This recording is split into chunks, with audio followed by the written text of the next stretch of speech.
All right, everybody, this is D-Boy from the West Coast Uncensored. How's everybody doing? It's glad to be here on this Sunday, and it's a Southern California Sunday, and it's been a weird week with the weather, and today is definitely weird.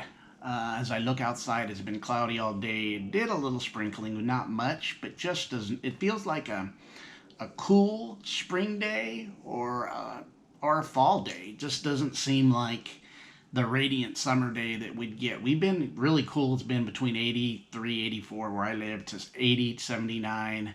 But today it went back into the low 70s, and really the sun has not really shined all day, and it's been really kind of overcast and a little cool and breezy cool. I mean, who's complaining because we know summer will eventually come, but definitely not the traditional summer that we're used to and looking for. A little different, but we take what we get and we're happy and we have gratitude.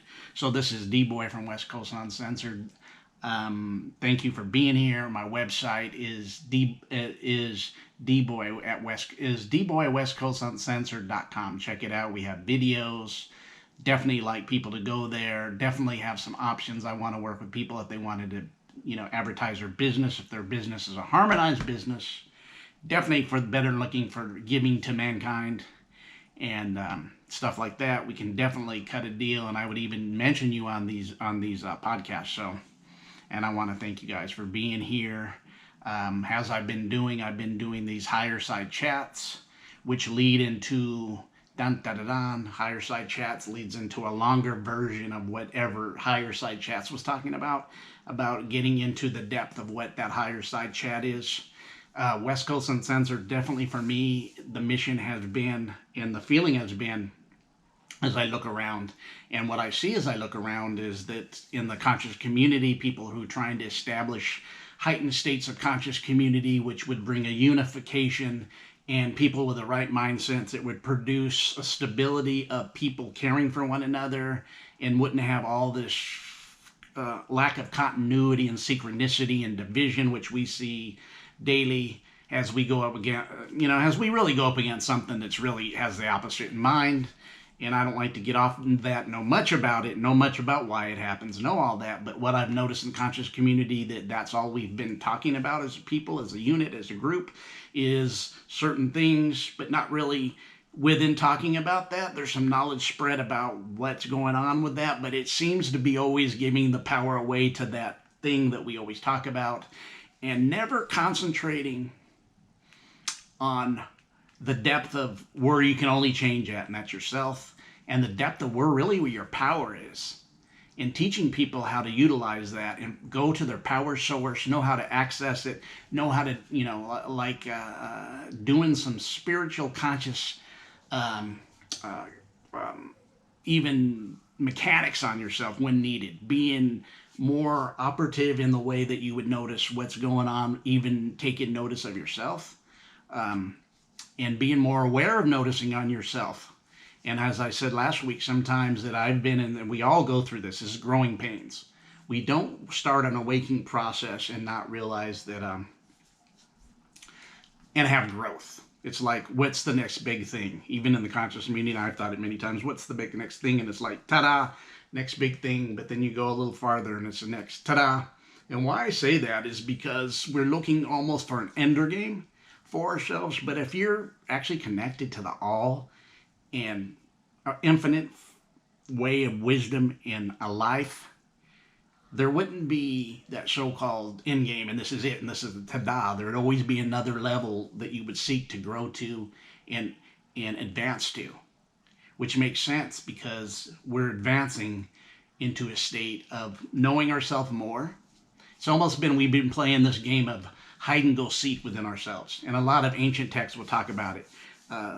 Playing the hide and go seek game, playing the game of life, would be understanding the aspects of yourself. If you start understanding it and looking at it and taking note of the aspects that of yourself and noticing the change that you can implement to help your growth to the next thing. If something continues, just like with our car, we know if the car overheats, as you start knowing, and I'm not Mr. Mechanic with cars, but if the car is overheating, could it be an aspect of the radiator? Could it be the lack of of the cooling system being broken down, and then you would eliminating these different factors that cause the heat, the overheating of the car. Then you would, by elimination, find out the definite point. And this is something that we can do within the consciousness of ourselves, and be acknowledging and be open. The thing is, don't be aware. And a lot of time, the outside distractions that we see daily, and they're throwing at us daily on purpose. It's like this, if you use your aspects of your strength, if you go and do the things that you need to do, it's like lifting weights. You're going to lift weights, you're going to it's to build muscle and strength. Guess what happens in that aspect? You tear some muscles so that it can grow. So there's a little pain, a little soreness of tearing the muscles, a little lactic acid, right? You cleanse that out. Then you hit the weights again, and then you notice muscle builds. And then if you're doing cardio, you notice stamina builds. And if you want to lose weight, you do the things in exercise that would cause you to lose weight, but also would assist that with taking notice of your diet and making changes. If you're going and working out more and wanting to do cardio and lose weight, and you want to lose the weight, it wouldn't behoove you to keep drinking a 12-pack of sodas a day or eating a bunch of candy bars. That's just not as doing the mechanics that you need on your body. And our body is our temple. Our body is our vehicle. Our body is our transportation. It is our ship. It is our starship. It is our traveling aspect of us. Is it us? No. But is it us? Yes. That which is, and that which isn't, is. And that's when I could say all is self. You got to include it all. There's times in Western thinking you exclude things and this certain mindset. But as you grow deeper and you see deeper things, that every aspect of yourself travels, and you use, and you use it as an alchemist to assist yourself in your own growth. Acknowledge yourself, and then you'll find out all is self. And then when you seek something, you'll seek out that which you sought after is seeking you, because it's within you and it is you. And that while I'm saying this, there's an old story. There's this old story that an ancient story that and it was mentioned that if you the people went and started chasing stars outside themselves, and then what happened is they kept chasing the stars outside themselves. They had a conundrum that comes through it, a situation that came through it, and the situation is they didn't know their path anymore, which means they had got lost. They had gotten astray off their path. Listen again.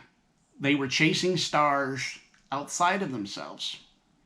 And as they chased the stars and went and lingered outside of themselves and took the circumference farther away from themselves, they got lost and didn't know their path or their way back to the access of really where you find your star, and it's within. And this is what this is all about. With all the conundrum that's going out outside of you, with all the stuff going outside of you, do I even need to name it? It's one aspect to another. I mean, the game is on. You toss one out, and then you bring another equipment of something to throw at them. Distraction. You got to be strong. You got to use your tools, and you got to wake up your next side. You got to start waking up the feminine aspect or the goddess within you. You got to wake yourself up. You got to even give more attention to within, as the attention keeps trying to divulge you, because nobody can take your power except you freely give it up, because you don't access it because you get lost. Hear what I'm saying? Because you get lost, you don't access that power. And then as you don't access that power, you're really not knowing yourself, because the measuring stick is outside of yourself. That's why in all the great teachings, all the ones that we know of in the book teachings, it's all distribute and push this agenda that it is within you. Whether it's the kingdom of God, whether it's the wakings within you, which is a vehicle of meditation, which is a great tool that you must use. I've heard people tell me, man, it's really hard to meditate. I can't do it. Let me tell you something. Anything in this life that is easy doesn't have a big payoff. Anything that produces benefits for you will always have difficulty to go through it, which will make you stronger because it's resistance. Just like I mentioned just a minute ago with weightlifting. The reason you get stronger is because there's resistance in pushing those weights up. There's resistance within yourself. There was a time you had to resist even that. If you made any changes, and those of you that are new are just opening your mind, this may not be for you, and you might say, I don't have a clue what you're talking about. where's the first train to Clarkson, because I need to go to a certain aspect that I believe this may not be for you. But if you're waking up, you got questions, hit me up, because there is an awakening going on for them that are awakening, and there's something within you that's saying, I know there's more to this. I know that what we've been given ain't the real deal. I know there's been a lot of lackluster stuff. It just don't produce what it said it did.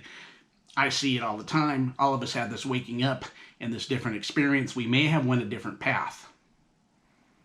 You know what I'm saying? We may have different paths, but our map still will be, to go to our different paths will still be through the aspect of yourself. Nobody can tell your story of accessing you like you can within yourself, within this temple, within this heart, within this mind, within this left and side, right side of the hemisphere of the temple, because this is where the temple is. So I'm saying all this to say this to you, them that are awakening, this may be for you, because we're building a platform to give you the tools to take yourself to the next level and start being awakened enough and starting to be aware enough to see that, okay, this doesn't work. And it's okay when things don't work, because that's a teaching tool for you.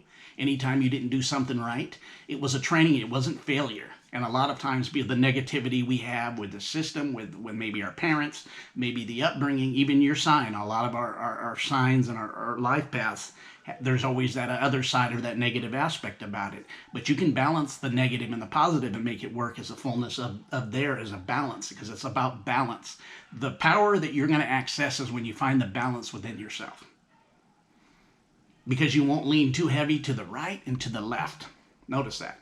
You won't lean too heavy to the left and to the right, because if you're leaning heavy left, you're leaning heavy right, you're imbalanced. You're easy to fall over. You got to be rooted and grounded in yourself, your building, so you can be balanced. And let me get started. This one is going to be management techniques and goals. And I did the little higher side chats of it. I always do a higher side chat to lead me into the fullness of the longer video. Today is that longer video of this. So when I look at that, I look at the word management, man. One thing I've talked a little about, and if you've never heard of it and you don't know about it, is etymology. It is the access of really knowing how to read, and we're purposely not taught it. We don't know etymology, and then when we don't know that these words are magic, and they create a vibration. That's why we can mismanage words and create our own conundrum, and we don't even know it, because we don't even know the knowledge of what these words truly mean. Because in English, man, there's another side to it. In the English language, we're talking about 26 letters, but if you understand that every word has two meanings, or there's a flip of 52, which would go on the 52 cards of the deck, because it is connected to the tarot, which is the cards, and the rotation of that, and the 26 would be 52. So you got to find within yourself the other 26 that are hidden. That's why you could be cast a spell on yourself. And when you start knowing these things and you start knowing etymology, you know, certain words have meanings that, and we keep doing it. We keep pronouncing the certain formula on ourselves that doesn't produce the fruit that we want, and we keep going to the tree to get apple, and we keep noticing it's always lemons. And you're saying, I want a sweet apple, and I got a better lemon, but I want an apple. But why does the tree produce lemons? And you don't realize that you're casting your own shadow, you're casting your own magic within you, because you really don't understand, again, etymology. And it's the root of knowing what all words. If you know etymology, you'll be able to connect almost every word in every language. Because words are stars, but that'll be a whole different teaching. So even look at the word management. Notice the word man. And it's age. We're truly entering a new age, whether you like it or not. With all the turbulence, it's because there's something new happening that's even above them, who we think are controlling or knowing that they've been rooted in trying to control paradigms. But this new age is not theirs. They try to manipulate the new age. So notice man, age, and mint. You're looking at man, which is male and female. And I'll even say female and male. And age is a changing of time. When everybody was saying, oh, it's the end of the world, especially in certain dogmatic teachings of Christianity and other of the teachings of the teachings of the doctrines of the book, whether it's the three major Abrahamic religions, it's always directed around a book. And the reason it's that is an age is an end of a dispensation. That's why when they say, well, the end of the world in the Mayan calendar, no, it was the end of one age, the Piscean age. Christianity, in the substance of the teaching of what we call Jesus, is the Piscean age. That's why he always spoke, and even the traditions, even though they say, oh, that's of the devil. Come on, it's right in front of you when you wake up. It's hidden right in front of you. You have the fish, and that being their main concentration of their symbol of fish, because they're Piscean. That's just the bottom line. Them that wake up know what I'm talking about. Nailing out of the park, hit a 450-foot homer. Hit it in the bullpen, man. But them who don't know, and that's what dogma is. That's what I'm going to get on to this. So management. And mint is always connected to the mental aspect of the mint. That's why even where's the gold at? It's in the mint. It's mental. The gold, the true gold, is your mind and your management. Nobody is going, if you don't learn to control and manage your mint, your mint, somebody will do it for you. And what it's been is the government's been on their high horse because people have been, like I said earlier, they lost their path, man. They don't know their path. So listen to this. It's a process of planning and decision making. That's what the word actually means, management. You're a processor. Just like I've mentioned many times, the computer is a copy, the photo is the exact copy of us. We are the original, not this computer right in front of me. It's not the original. Great job, but it's really designed from you, from your brain, from your function of your energies. It's a process of planning and decision making and organizing, leading, and motivation. If you want energy, and you want something to move you, you've got to motivate. Notice the word motivate. Motivation has got to be your inspiration to move you into the next round. Decision making, organizing, leading. And when I mean leading, start learning to lead yourself. People say, well, they're not a good leader. Of course they're not a good leader. They've never learned and never been taught to lead themselves. It's just the way it's been. Techniques. A skillful, efficient way to achieve that will bring you to a place of where you're going, what your goals are. So when I put these two together, techniques are, and remember this, these sound like business terms, and they are. But also, this is aspect of yourself. Learn